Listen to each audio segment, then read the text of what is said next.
So welcome everyone. This meeting is Just okay. continue. Okay, hold on 1 minute. Okay, all right. So hello, everyone. I am Beverly Mishkin, Director of Senior Services and Case Management with Jewish Family and Children's Service of Greater Mercer County. We appreciate you taking the time to join us today for our webinar, Every Sip Counts, the Importance of Hydration in Older Adults. We chose this topic because of the concern from clients. It is also appropriate as we approach Older Americans Month in May, a time dedicated to recognizing the successes and challenges specific to the older adult population in our country. JFCS maintains several programs to support seniors in our Greater Mercer community, from geriatric care management and caregiver support to senior nutrition programs. Our team of geriatric care managers is available to respond to calls from older adults looking for resources or assistance. The discussion today will be led by Judy Millner, RN, who has more than 40 years of clinical and administrative experience in nursing, including medical, surgical, and intensive care nursing, home health, and care transitions. She has a certificate in geriatric care management and has worked extensively with older adults in positions in home care, at a continuing care retirement community, as the wellness nurse at Abrams Assisted Living, and was an interim director of nursing for the Greenwood House Hospice Program. And she was also the director of Secure at Home. We welcome her back here, a JFCS program to support older adults to age in place. Caring for older adults is Judy's true passion, and she currently works as a quality and compliance consultant for the Greenwood House Healthcare and Homemaker Program. She has done a great deal of volunteer work for community agencies and organizations, and recently worked as a volunteer for Mercer Medical Reserve Corps in vaccination support services. She is married, has 2 grown sons and 2 grandsons. Before I turn the presentation over to Judy, please know questions can be submitted in the Q&A or chat at any time and will be addressed following the presentation. We all are glad to see you again, Judy. Thank you, and take it away. Okay, thank you for having me. I can't see the participants, but thank you all for attending. I am going to start with some questions that will be answered in some ways at the end. So I would like you, if you're participating, to think about answers to these questions. So why is hydration important? It's important for lots of reasons, but primarily to prevent dehydration, which is a huge problem, particularly in the older adult population. So question number 1 that I want you to think about during this presentation is, what is the optimal amount to drink in a 24-hour period? Okay, that's question 1. Now, the next question, I'm going to use a couple of visual aids, is which of these fluid containers that I'm going to show you might be most appealing to an older adult? And this is a water bottle. Okay, there's about 3/4 of a liter in this water bottle. And I also wanted to show you a regular measuring cup. This is 8 ounces. That's a measured cup. Or a little bit more than that is 250 milliliters. 8 ounces is equal to actually 240 milliliters, because each ounce is 30 cc's or 30 milliliters. That's important to know during the discussion. How about this container? Do you think that this would be appealing? This has a straw to an older adult. And finally, this kind of cute and appealing cup. Now, this is 16 ounces, 2 cups. I mentioned the water bottle was 3/4 of a liter, and this is also 2 cups. All right, so think about that. The next thing that I'm going to show you is different fluids. And I want you to think about which one of these might be best, in quotations, best for an older adult to drink. The good news about these containers is they all have the measure on it. So this is a standard bottle of water, 500 cc's, 2 cups, approximately 2 cups. This is one of those, this is ice. This is one of these sparkling vitamin drinks. Okay, it has only 5 calories and it doesn't have any electrolytes in it. It has a little bit of vitamins added in. Okay, this is called Hint, and this is water that has a hint of a flavoring in it. There are many different kinds. There's blueberry taste, cherry, watermelon. Okay, also 2 cups, 16 ounces. This is a can of ginger ale. I know a lot of people like to use ginger ale when their stomach might be upset, but we'll talk about this. This is 12 fluid ounces, so that's about 1.5 cups. And this is let's see, they have 1.75 liters or 28 fluid ounces of Gatorade. So keep in mind, because some of these things we think are ideal, they may or may not be. So we're going to get to that at the end. So really, what is the definition of dehydration? It's very simple. It's when the body does not have enough fluid to sustain the vital processes of the body. So what functions, you might ask, are important to sustain? Temperature regulation, and we're going to talk about that a little bit. Waste elimination, and that's both through perspiration, urination, and bowels. We're going to talk a little bit about that. Joint lubrication, delivery of nutrients to cells, blood circulation and blood oxygen circulation, skin hydration, and keep in mind that the skin is one of our body's organs, and cognitive function, very, very critical. So how does fluid work in the body? When there's an inadequate amount of fluids, the hypothalamus in the brain sends a signal that is the thirst signal. And then our kidneys will preserve fluids by concentrating our urine. And that's why if you're dehydrated, and we'll talk a little bit more about this, your urine is different. It's concentrated. Fluids are lost in a number of different ways, through perspiration, urination, exhalation, and all of these can be exacerbated by certain situations, such as warm weather, exercise, and certain illnesses and medications. Think about when you have a fever. When you have a fever, you will perspire, your metabolic rate is increased, and you will lose more fluids that way. Interesting, and Andrea and Beverly both mentioned this, dehydration is actually one of the top 10 reasons that older adults are hospitalized. And as Andrea also mentioned, it is not necessarily seasonal, meaning that it is most likely to be worse, or you're more susceptible to dehydration in the warmer weather, but also in the cooler weather, dehydration can be a problem.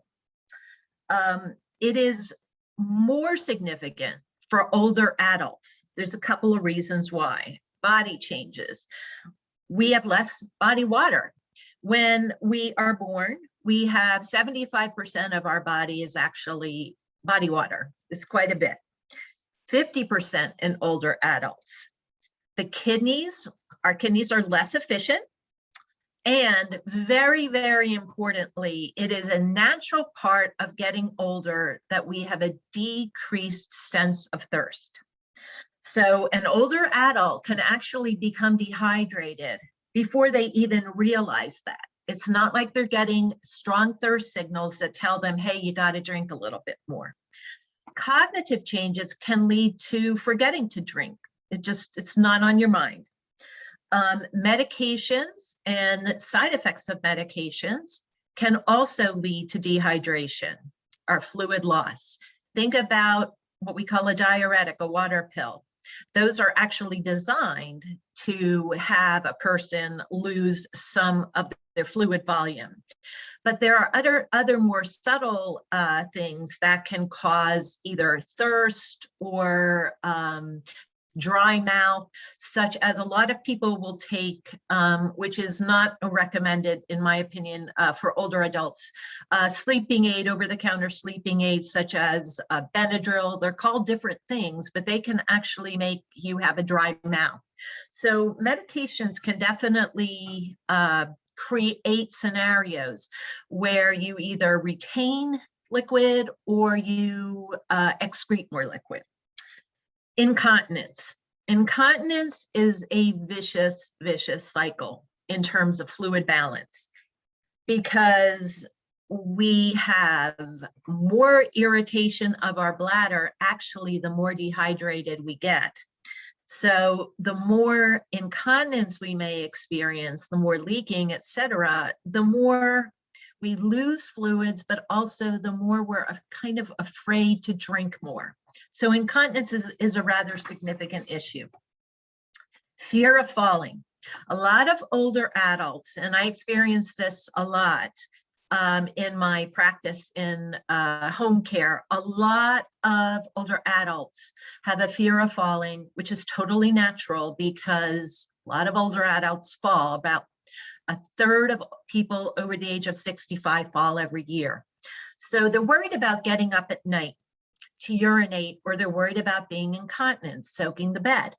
So some folks may drink less, and their goal is to prevent incontinence at night and falls. Living conditions. If an older adult either lives alone and has some need for assistance, they may not get to their fluids enough during the day. Same thing if they're actually dependent on someone, if they're in a care setting and they're dependent on somebody to provide the fluids for them. Sometimes the staff will remember to do it. Other times it may not be at the top of their list. And even if they're in a care community where fluids are distributed regularly, sometimes the cognitively impaired older adult will actually need some reminding. Medical issues, sometimes diarrhea, irritable bowel. I mentioned fever already, infection, and diabetes. In terms of high sugar levels, what we talk about, the three main warning signs are polyphagia, which we call excess hunger, polyuria, which is also urinating a lot.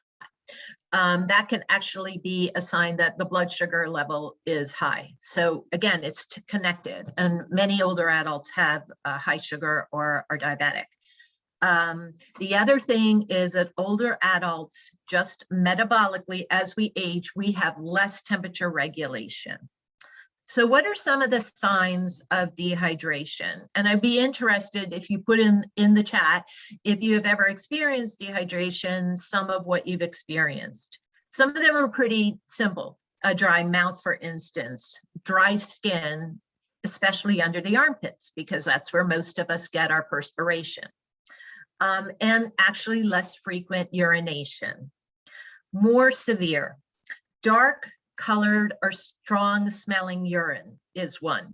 I'll talk about the pinching skin, because that is actually, there's a little caveat, Beth, talking about the pinching skin. And I can go into that now if you want. When we went to nursing school, we were taught that a good way to tell if someone is dehydrated is to pinch the skin. If the skin stays in place, In a younger person, that can definitely be a sign of dehydration. But what I discovered in researching this topic is that is not as reliable in older adults, because as we age, our skin gets what we call friable and thinner and less elastic. So the pinching of the skin technique is actually not as reliable an indicator in older adults as we might think, because our skin is less elastic. So urine should be a color that's pretty clear yellow. It's difficult to evaluate it actually in a toilet bowl because a toilet bowl dilutes. But a sign of dehydration would be if the urine is darker, brown, or foul smelling. Those would all be changes in your urine that could indicate some degree of dehydration. Dizziness, increased heart rate, because the body has a compensatory mechanism of the heart starting to pump more so it can get the fluid around. Decreased blood pressure, less fluid volume, less blood pressure. Weakness, severe dehydration can cause some muscle cramps. Again, there's many reasons for different things. A lot of the statins cause muscle cramps, but if you've been on a statin and you haven't had a problem with muscle cramps, and it's a warm, hot day and you haven't had enough to drink and you have muscle cramps, could have dehydration. Confusion, decreased coordination. Irritability, which goes along with mental status changes. Fatigue, headaches. For me personally, I have to say that a headache is, for me, the number one sign that I haven't had enough to drink that day. Fainting and sunken eyes. But if you're at the point where you're having dizziness and confusion and your eyes are sunken, you're in trouble. So there is a caveat that all of the symptoms that I mentioned can actually be symptoms of different issues. And some medications and even some foods can actually change the smell and the color of the urine. There's a genetic marker that some of us have, that if we eat asparagus, we might have, or certain green vegetables, we might have a change in the odor or the color of our urine. There are some medications for bladder irritability, such as pyridium. They're in the azo category. They're over the counters. That can change your urine to dark. So, there are some other factors that can do that. So that's kind of a caveat.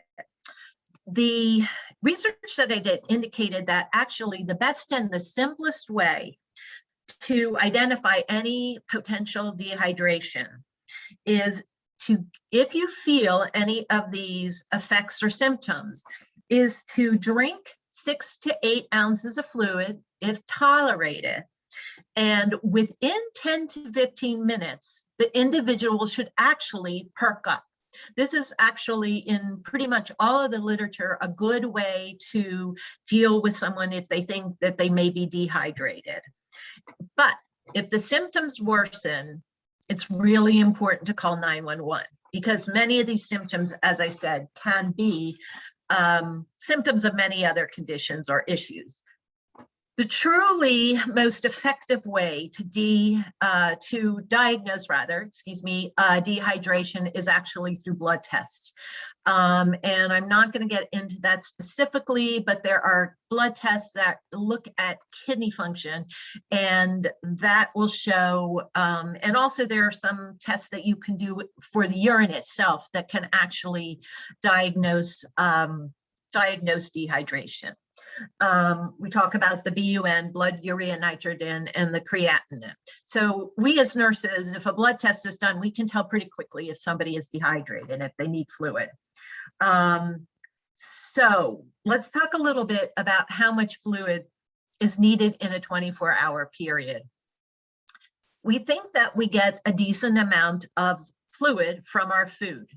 In actuality, we get about 20 to 30% of our daily required liquid amount in our food. And that's not bad, but it also is dependent on, and we'll talk a little bit about that the foods that you're eating, because some are a little bit more fluid positive than others. There are lots of opinions on how much fluid per day an individual needs. There are some calculations based on body weight that about a half of 2/3 of your body weight based on body weight and then calculated is how much you should drink. I actually think that this works out to kind of a lot, because for a 200-pound individual, 2/3, a half to 2/3 is 15 ounces, which is actually times 3, which is there's 30 milliliters in an ounce. It's a lot. It's a lot. So the rule of thumb in the past has been the 8 times 8 rule. The 8 times 8 rule is kind of easy to remember, and that's 8 cups of 8 ounces. So 1.7 or 2 liters for most people would be an adequate amount, but one size doesn't fit all. So this is another one of those areas where you have a recommendation from a nurse to discuss it with a physician, your physician, if this is something that you experience or worry about or have as an issue. Because a lot of these recommendations are clearly based on your weight and your size and your activity level. So if you're a person that runs marathons, you're clearly going to need, and you train for marathons, you're clearly going to need more fluids than someone who is basically sedentary. There are some instances where a doctor may actually create a fluid restriction for an individual, such as someone that has severe kidney disease or someone that has congestive heart failure. So one size really doesn't fit all. And a lot of this is what I always call risk benefit. So let's talk a little bit about some fluids that may be more appealing than just water. I hear a lot of my clients, my patients say just plain water is boring. And it's going to go back to some of the questions that I asked in the beginning. So, because some things are better than others.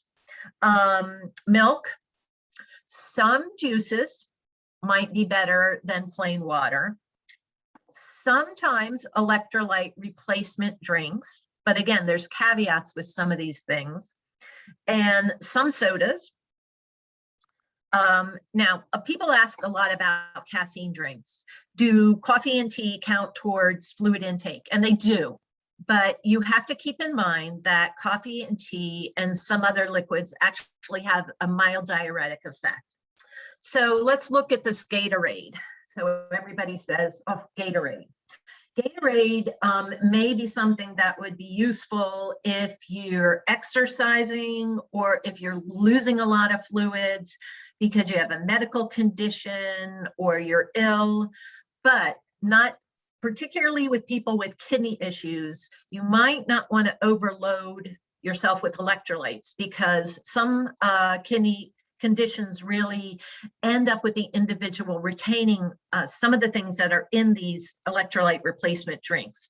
So if you're having a prep for a colonoscopy, not a bad idea because, and the doc may recommend this because when you're losing a lot of fluids, in that case, as you're prepped to clean your bowel, you're going to want to replace those fluids and the electrolytes because you lose electrolytes when you have diarrhea. Okay, just we're talking a lot of basic stuff today, but I mean, it's important. But for other people, this might not be the best choice. Again, someone with kidney disease that retains potassium, or somebody that for some reason has high sodium levels, certain conditions, this is not something for everyone necessarily. So it's just something to think about. Other options for fluid intake. These are foods. The vegetables that are high in fluid. A lettuce is a good one. Tomatoes is a good one, celery, some of the vegetables. Some fruits are really good. Watermelon is good. strawberries and grapes. Some people, if they just don't want to eat the grapes or they want to make them more interesting, they'll freeze the grapes. And that's a good way. You have to watch the sugar content if you're diabetic.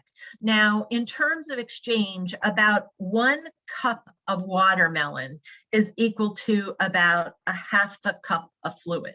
Okay, so you'd have to eat a pretty decent amount of watermelon.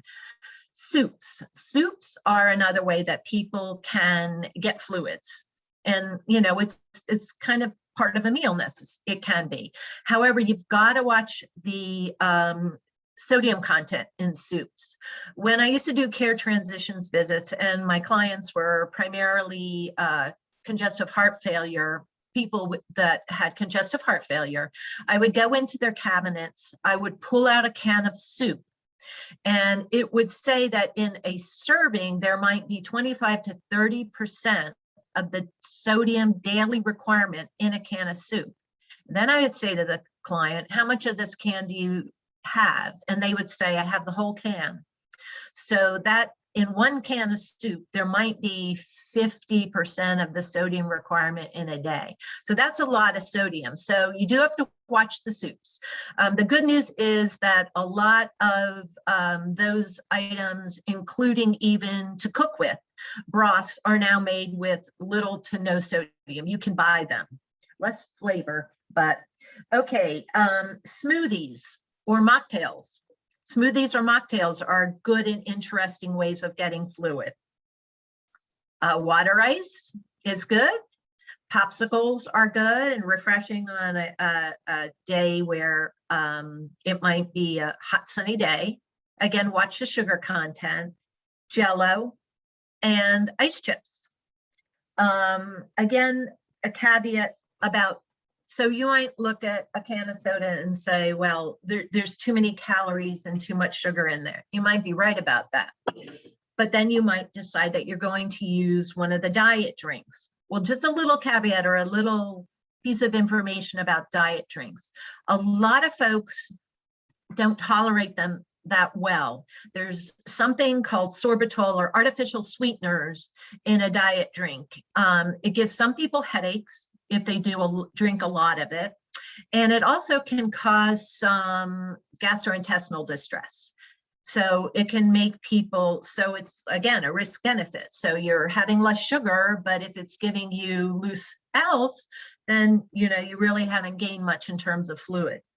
Other strategies, keep the fluid visible and nearby. If it's sitting in your refrigerator, you're less likely to drink the fluid than if it's sitting on your table next to you where you watch television. It's very important to determine what an individual's preference is. Do they like plain water, or is plain water intolerable to them? And you have to come up with a different solution. Avoid, and that's why when we go back to our bottles, avoid putting a large amount necessarily unless it's something that the person is used to or prefers. But generally speaking, a large amount of liquid put next to somebody at one time might actually be a little bit overwhelming, especially for an older adult. You can add flavor to drinks very simply. You can freeze strawberries in ice cubes and put that in the drink. You can add cucumbers or lemon slices, berries, even an apple slice will be a nice flavor. You can make it more enticing by making it a sparkling drink. Sometimes that causes some upset for people, but a sparkling drink like this one might be a little bit more interesting. I actually couldn't find anything too much wrong with this one. It has only 5 calories. It does have some vitamins, but it does not have all of the electrolytes or a lot of other artificial substances in it. And it's sparkling, so it may be more interesting. You can change up the fluid to avoid boredom. So if you're going to tell somebody that they need to have 7 or 8 cups of fluid a day, it doesn't all have to be water or one thing. Again, use an attractive serving cup. That's why I got a couple of, and this is from the dollar store. I mean, this has a straw, this is kind of cute, it has a handle. Same thing with this. This says shine bright. So it's just a little more interesting than just a plain glass. I know this seems simple, but it's just something that makes fluids a little bit more appealing. Straws can be used if needed. And I liked how Beverly changed the title to using the word sip, because you don't have to have it all at once. You can sip during the day. We recommend that you create a routine. So when you get up in the morning, after meals, not before meals, and I'll speak to that, and certainly after exercising. We usually say with meals or after a meal, because older adults who may have less of an appetite, if you're giving them a full 2 cups of water or juice or something like that before their meal, they may not have the appetite to have their meal. So that's a little thing to think about. If people have swallowing issues, there are very obtainable, you can get them in the pharmacy thickening agents, excuse me, that you can add to fluids that will make it actually easier for them to swallow. You might think, well, why would you add a thickening agent if somebody actually has swallowing difficulties? It actually makes it easier. Sometimes people will choke, or we worry about aspiration if it's just a clear liquid fluid that's thin. If you are trying to maintain a decent fluid intake and fluid balance, avoid alcohol. Alcohol is a diuretic. Alcohol in large amounts is not beneficial for older adults in a number of ways. And that's really a whole other webinar topic. A little bit is okay, but it is a diuretic, and if taken in the evening, it's going to make the person feel the urge, and also it can interfere with sleep. So none of those things are good. And so that we do actually recommend that people avoid, we talk about fluid intake in a 24-hour period, but we do generally suggest that people avoid having a lot of fluid later in the day, because that may predispose them to some of the issues that I mentioned in the beginning, which are incontinence and having to get up during the night and the fall risk that they may be afraid of. So the other thing you can do, though, is implement all of the fall prevention strategies that we always talk about. Night lights in the bathroom, good lighting, clear pathways, no cords, no loose rugs, et cetera, we can use those to enhance safety and prevent falls. And if the person needs to get up during the night to use the bathroom, they will not fall, and they will be less afraid of falling.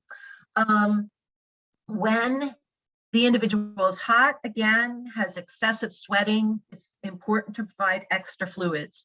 So what are the long-term effects of dehydration? Decreased blood pressure, dizziness, excuse me.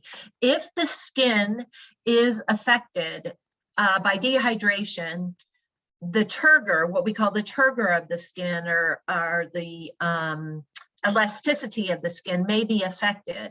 And even in people that are not predisposed, if they're kind of sedentary and they have low skin elasticity or skin turgor, they would be susceptible to pressure sores. So that's a long-term side effect of dehydration, but one that is important to mention. Constipation. I always tell people, if you're constipated, have extra fluids. That will help keep your bowels regular. Kidney stones.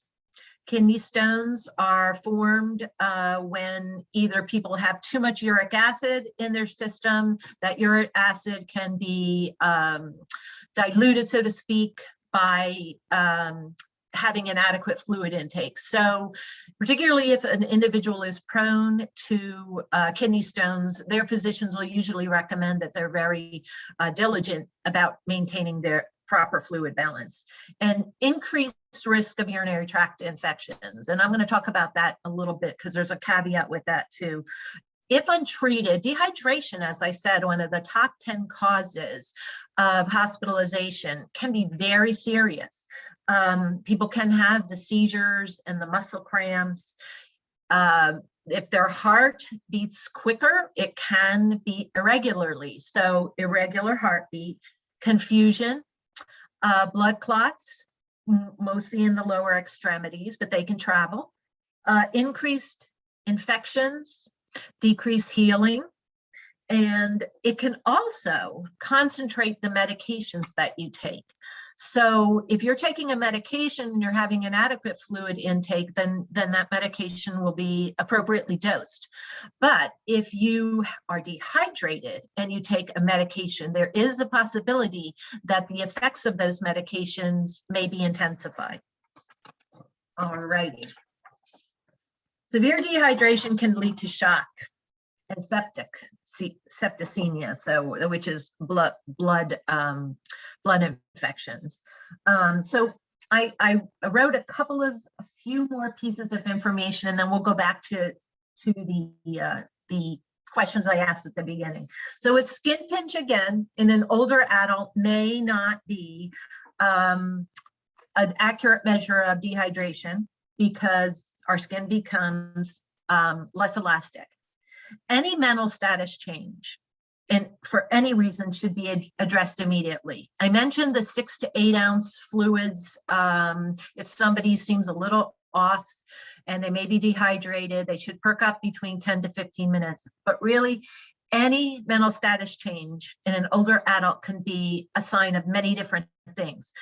Stroke, electrolyte imbalance, many different things. So that's something that really needs to be addressed. A mental status change is never something that is insignificant.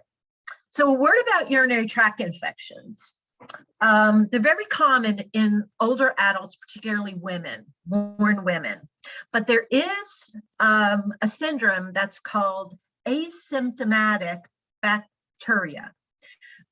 Where there may be what we call a colonization. There may be some bacteria in the urine, but if there are no symptoms of a urinary tract infections, which would be pain, frequency, inflammation, confusion, and I'll mention that in a second, it may not merit the use of antibiotics.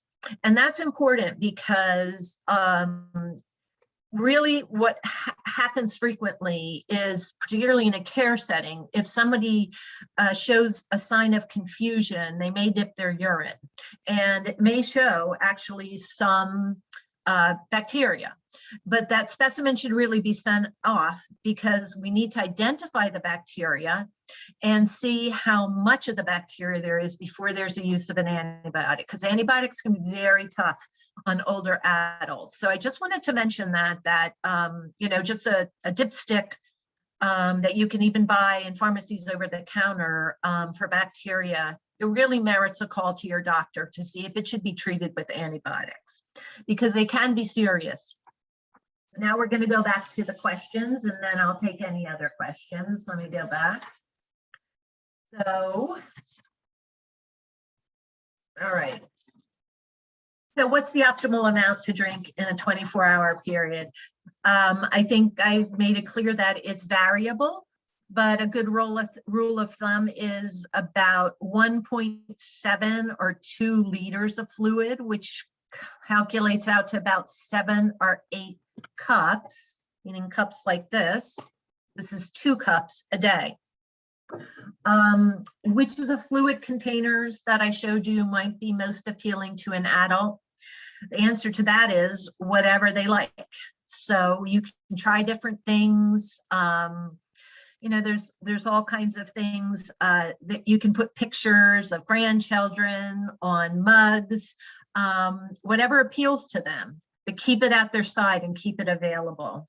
And then again, which of these fluids would be best for older adults to drink? Plain water, if you like it, if you can tolerate it, is good. The hint is good because it's just mildly flavored, and you can actually create your own hint just by, again, putting some fruit or slices of even some vegetables like cucumbers in a glass of water or a bottle of water. Some of the sparklings are okay. You just want to make sure you read the labels, make sure they're not heavily sugared, not heavily carbed, and they don't have a lot of chemicals in them. Soda wouldn't be my first choice. Yes, it's carbonated. Yes, it's appealing. In this, there's 140 calories in the can. But again, it's got a lot of sugar.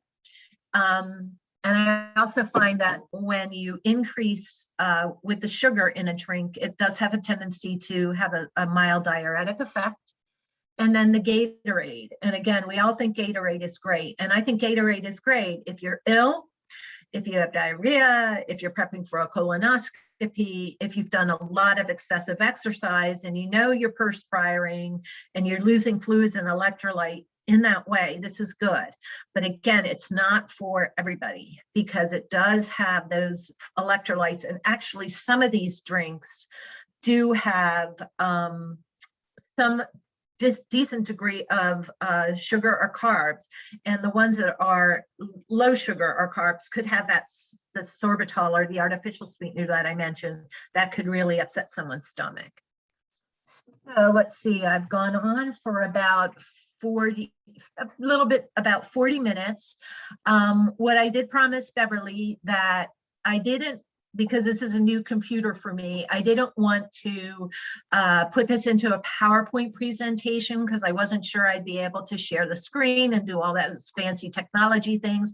But what I am willing to do, if anybody's interested, and you can email Beverly or let her know, is I can PowerPoint my notes. All the things that I said today Yeah. were from reliable sources. The one thing that I can say is, I always give this as, something that people should understand is the internet is a great source of information, but it can sometimes be confusing. So I think nutritionists, your care managers, your physicians, nurses, etc., are sometimes a good source of information, nurse practitioners. But it is important to have a discussion. I mean, some of the basics are good. 1.7 liters of fluid, 7 to 8 cups a day is good. But again, it is partially individual. So it's a good conversation to have with the primary doctor. Okay, are there any questions? I just have one actually, Judy. It's Sure. like, so any of those vitamin enhanced waters aren't really necessary to keep hydrated, right? If that's just a bonus or however, when they say it's vitamin, Right. And the thing with the vitamins are interesting, and I'm hoping, and I haven't looked at this for instance in depth, but there are two kinds of vitamins that we talk about. There's water soluble vitamins, and then there's non-water soluble vitamins. So a water soluble vitamin is like vitamin C, I believe. So if you had orange juice, or if it's in one of these vitamin fortified drinks, that might be okay because the excess is going to be excreted. But there are some vitamin drinks, and I mean, there are a plethora of these products now for athletes. I mean, my son drinks this crazy stuff for athletes, etc., that are on the market now. And some of them are very vitamin fortified, but you have to watch because some vitamins actually act as enzymes, and it's not beneficial to get overloaded on some of the vitamins. So I think that a lot of these are safe, but if you go, for instance, into a health food store and you see these excessively fortified drinks for athletes, you've got to be a little bit careful with that because it isn't true that all vitamins are good in any amount. Again, so I think a natural way to get a vitamin, and a lot of the kids do this too, is through smoothies, where they'll put kale, which has a certain amount of iron, and they'll put blueberries, which has all kinds of good, why am I blocking on that? And antioxidants. Antioxidants. Right. So if, again, thing that you have to watch with smoothies is some of the, I will say, disgusting smoothies that my son has made might not be appealing, that has kale, berries, and peanut butter and almond milk. That may not appeal to an older adult, but there may be a smoothie that you can make with strawberries and regular milk and ice and not over thicken it. That may be appealing to an older adult. And Judy, I have a question too. So if you're cooking oatmeal or rice or something, does that count? The liquid that you. Yes, to a certain extent that counts. Yeah. Now, again, like take rice, for instance. Rice, the liquid is absorbed into it. Oatmeal, the liquid is absorbed into it, but it's still there. So, you know, on the measurement of 20 to 30% of liquids that you're getting out of your food, you may be erring more on the side of 30%.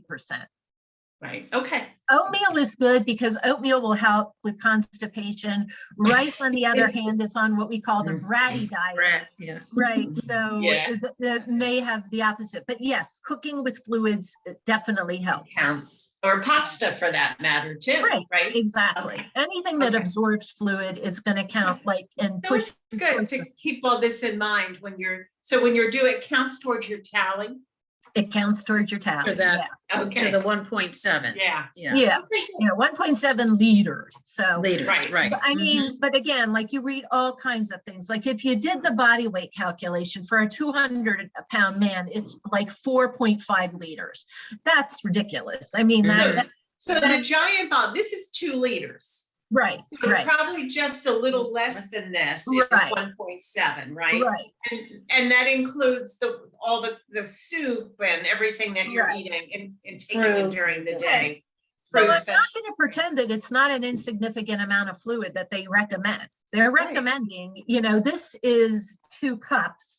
This is about 500 cc's, so it's about 2 cups. So it would be 4 bottles of this a day. So that's really why when you talk about older adults being prone to dehydration, it's a real issue because it is a lot of fluid in the day. So that's why the water ices and, you know, some of the other things might be more appealing. And so that's really hard for older people to kind of keep pumping into their system. It's a lot. It really is. And so, again, but it's so essential. Yeah. Right. And again, it's that vicious cycle where we drink a lot and then we urinate a lot. And so it's hard. So when you see dehydrated patients, do you have any sense of what is going wrong for them in terms of what their intake is? Are they not drinking? What do you see? Yeah, usually they're not. There's a couple of things. They live alone, and so they're not drinking. They don't think about it because their thirst drive is diminished, and also there may be some cognitive impairments, and sometimes they just don't have it available to them. You know, my husband keeps a bottle of water with the filter in the refrigerator all the time, but a lot of people don't do that. So if you think about it, other than your tap, you may not actually have accessible to you at any time a decent amount of fluids. And people get bored. I mean, so, but what I will see a lot of is I will see the cognitive changes pretty early on. And that's why they recommend, and it's a pretty easy 6 to 8 ounces of fluid over a short period of time, and they'll perk up. And the other thing I often ask people about is urination, because if they say they're only going once or twice a day, that makes me immediately suspicious.